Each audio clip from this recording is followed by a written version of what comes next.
ফিরে এসেছে তার নতুন গুপ্তধনের অ্যাডভেঞ্চার মুভি নিয়ে। আজকে আমি কথা বলছি ধ্রুব ব্যানার্জি ডিরেক্টেড সপ্তডিঙার গুপ্তধনের সন্ধান আছে মুভিটা বেরিয়েছে, যেটা সোনাদা ফ্র্যাঞ্চাইজি 4th ইনস্টলমেন্ট। মুভিটায় আছে আবির চ্যাটার্জি, অর্জুন চক্রবর্তী, ঈশা শাহ এবং আরও অনেকে। তো এই ছবিটা কীরকম হলো সে ব্যাপারেই কথা বলবো আজকে মুভি ম্যাজিক মোমেন্টসে। তো চলুন ভিডিওটা আরম্ভ করা যাক। তো কেমন হলো সপ্তডিঙার গুপ্তধন সিনেমাটা? আমি গুপ্তধনের সন্ধানে সিনেমাটা দেখেছি, দুর্গেশকরে গুপ্তধন দেখেছি, কর্ণ সুবর্ণের গুপ্তধন মুভিটা আমি দেখিনি, তাই ওটাকে আমি বাদ দিয়ে দিচ্ছি। অ্যান্ড দেন এটা তো তিনটে আমার এখনও পর্যন্ত ফেভারিট ছিল, তোমার এখনও স্টিল আছে। এই তিনটে ছবির সঙ্গে যদি আমি কম্পেয়ার করি তো ফার্স্ট আমি বলবো দুর্গেশকরে গুপ্তধন, আর সেকেন্ড রাখছি এই সিনেমাটাকে, থার্ড রাখছি গুপ্তধনের সন্ধানে।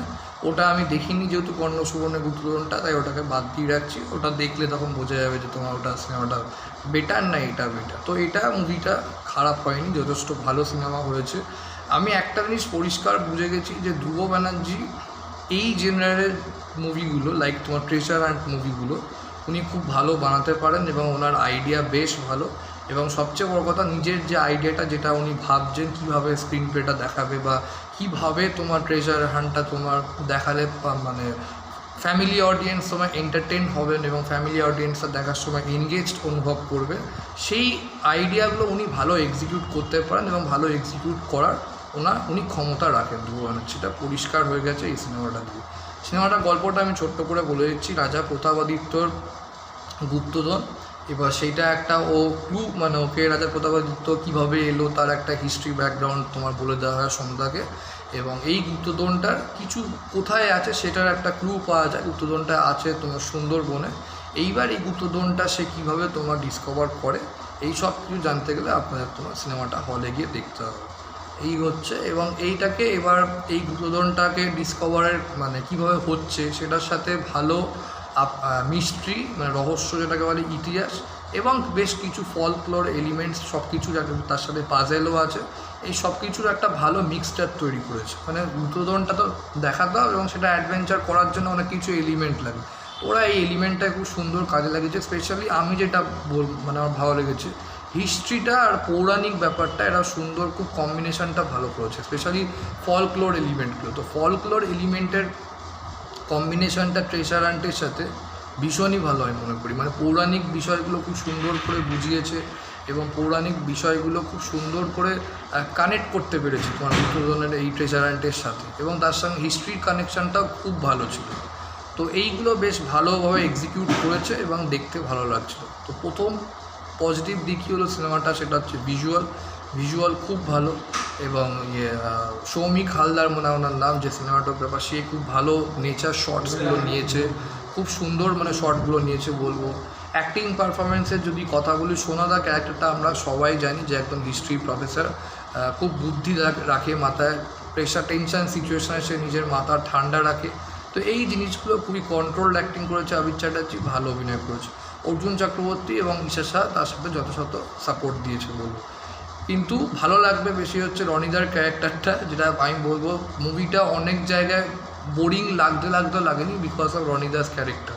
রনিদার ক্যারেক্টারটা খুব সুন্দর, যেটা কন্টিনিউয়াসলি যখনই সিনগুলো হয়তো একটু স্ক্রিন প্লেগুলো একটু মানে উইক লাগছে, তখনই রনিদার মানে কমিক টাইমিংটা এতটাই যেহেতু ভালো, তো সেই কমিক টাইমিংয়ের জন্য এক্সপ্রেশনগুলো মুখের হাসি এসে যায় এবং এন্টারটেন লাগে বলবো। তখন মানে একটু যাকে বলে অতিরিক্ত যাকে বলে হয় না, যে মানে ওভার দ্য টপ হয়তো হিস্টোরিক্যাল ইনফরমেশানগুলো আপনার যেটা মনে হচ্ছে সেটা কিছুটা রিলিফের কাজটা করেছে হচ্ছে রনিদার ক্যারেক্টারটা, যেটা খুবই ভালো লাগে এবং অডিয়েন্সরা এনজয় করছিলো। আমিও সিনেমাটা দেখার সময় বুঝতে পারছিলাম।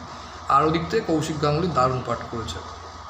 তো আর ব্যাকগ্রাউন্ড মিউজিক ঠিকঠাক অ্যাকর্ডিং টু ট্রেজার হান্টে যেরকম হওয়া উচিত তো সেভাবেই দিয়েছে বলবো, খারাপ না। আর যেটা ভালো লাগবে না হচ্ছে সেটা হচ্ছে মুভির গল্পটা অনেক পরে মানে ধরে।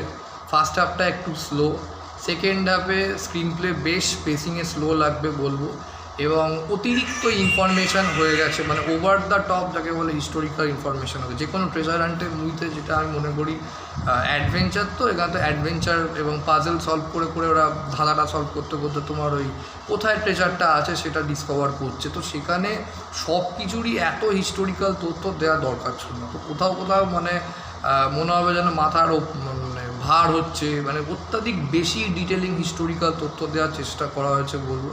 এতটা না দিলেও আমি বলবো ভালো, তাহলে বলবো সিনেমাটা আরও বেশি ভালো হতো আমার কাছে অন্তত বলবো। আর পেসিংটাও কিছু কিছু জায়গায় বেশ স্লো হয়ে যায়, এবং স্ক্রিন প্লেটা আরেকটু এনগেজিং হলে আমার মনে হয় যে মুভিটা আরেকটু বেটার হতে পারত।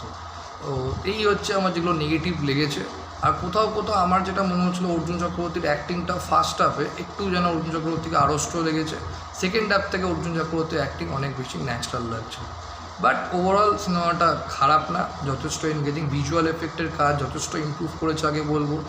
আর লাস্টে যেভাবে তোমার মানে পাজেলগুলো মানে কানেক্ট করে, মানে এই গুপ্তধনটা তোমার বার করার জন্য, বা যেভাবে তোমার গুপ্তধনের জায়গাটা কোথায় রয়েছে এই প্রতাপাদিত্য গুপ্তধনটা, সেইটা যেভাবে তোমার দেখিয়েছে, তো এই জিনিস মানে আপনাদের মনে হবে যে আপনারা ট্রেজার হান্টের মুভি দেখছেন, সেইটা প্রতিনিয়ত ধ্রুব ব্যানার্জি বুঝিয়ে গেছে। সেইটা আমার খুব ভালো লেগেছে। এটা অ্যাকর্ডিং ডিরেক্টরের ভিশনটা খুব পরিষ্কার এবং ডিরেকশন ভালো, যে আপনার মনে হবে যে আপনি একটা পারফেক্ট ট্রেজার হান্টেরই মুভি দেখছেন। তো যে জিনিসপত্রগুলো দেখিয়েছে সেগুলো কিন্তু খুব প্রশংসনীয় এবং খুব ইন্টারেস্টিং, বেশ ভালো। তো এই হচ্ছে আমার মানে মুভিটা একটা পারফেক্ট মাস্টারপিস না হলেও দেখতে পারেন, ওয়ার্থ ওয়াচিং মুভি, মানে দেখার মতো, এটা আমি বলব। তো এই হচ্ছে রাজা সপ্তদিনের গুপ্তধন মুভিটার রিভিউ। আপনাদের কেমন লাগলো আমাকে অবশ্যই তোমার কমেন্ট করে জানার। আর মুভি রিভিউ আপডেট পাওয়ার জন্য আমার এই চ্যানেলটা তোমার মুভি ম্যাজিক মোমেন্টসকে সাপোর্ট করুন ও সাবস্ক্রাইব করুন। Thank you.